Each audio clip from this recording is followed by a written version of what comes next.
Good morning. I'm here to do a tarot reading. And the question that we have is, will she ever find true love?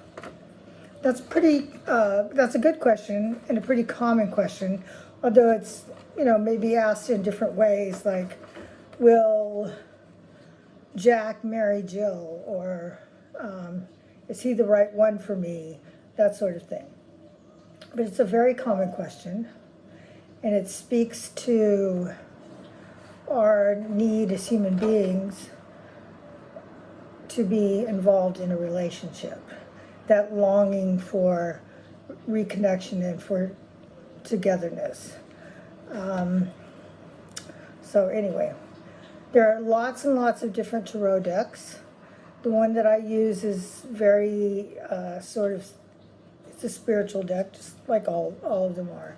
But the symbolism is more pagan and more earth bound than the traditional Waith deck that many people are used to seeing.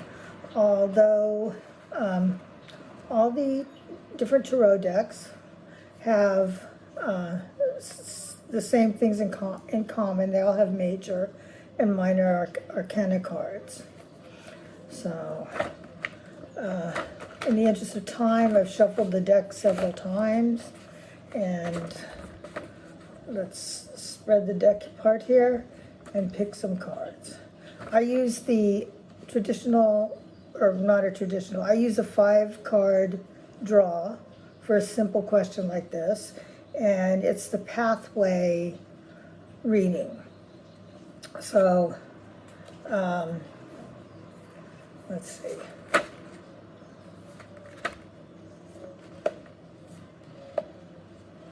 Okay, this looks very good. I would say that she definitely will end up finding true love. Now, what is true love? True love is the love for another person, the love for a child, the love for a spouse. It really boils down to the love for oneself, the love of God, the love of spirit, that sort of thing. It's not like many people think. So, okay. Okay, so the situation as it is now, we have the Knight of Vessels. So I can show this to you really well. The Knight of Vessels card. And this card,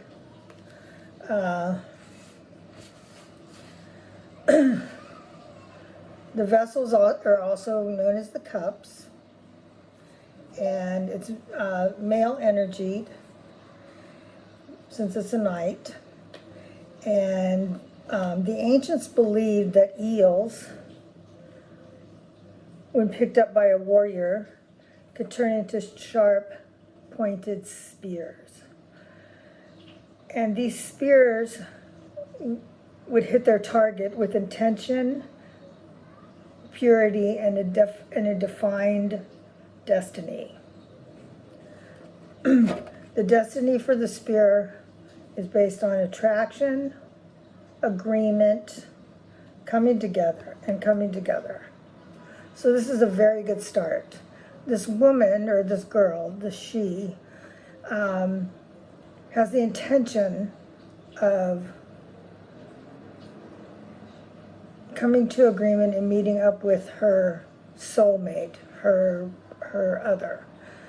And one thing I have to say about this is that it's not just the she that is looking for this relationship. I'm sorry, it's hot here in Prague, Sunday morning, so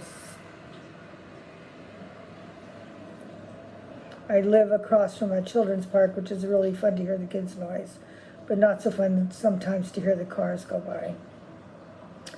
But anyway, back to the he and the she of this. We are all one. So as we are one, our two halves are searching for each other.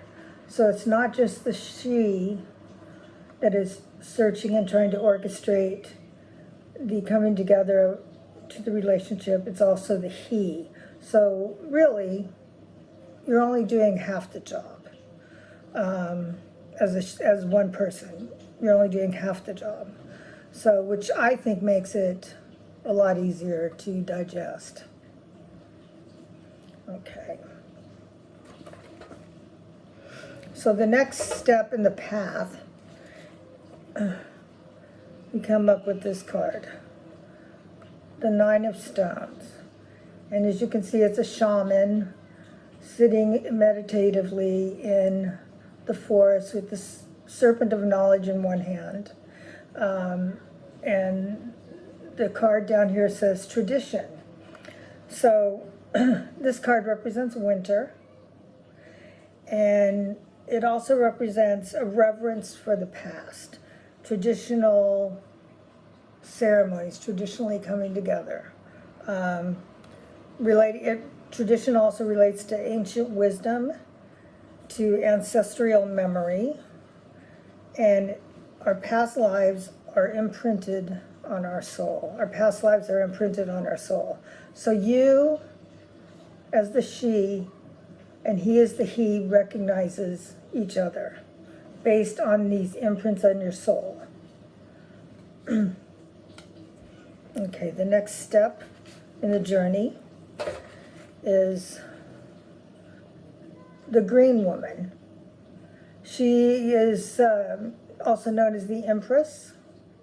She comes at the summer solstice, the highest point of the sun in the sky, and she is represented by the time of day of high noon. So any time that you want to be working on your connecting with your soulmate, with your person, you may want to sit at noon and meditate on that energy and connecting with it. Don't try to force it. Just let it come to you naturally, and it may give you guidance of where and how to find each other, because it's the two of you working together, sort of moving things around so that your meeting and coming together will come to pass. So associated with high noon. She's also associated with a rich bounty. If you see, she has a sort of a round, fat tummy, so she's full. It's the most fertile time of the year and the most fertile card.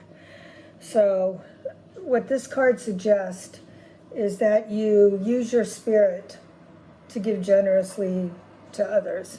Be kind, be a friend, be supportive to others around you, and do it unconditionally and with love. Okay. The next card here,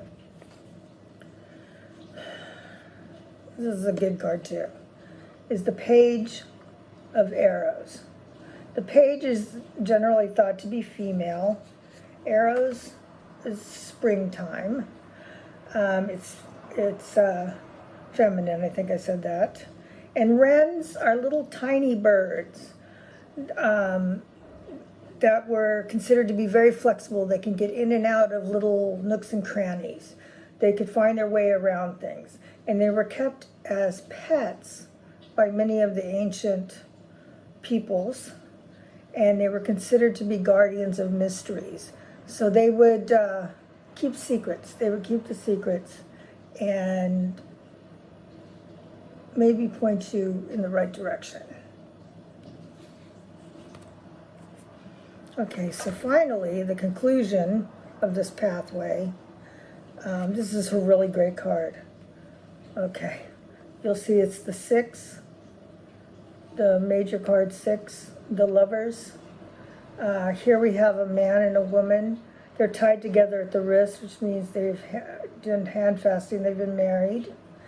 And between them stands the maple or birch tree.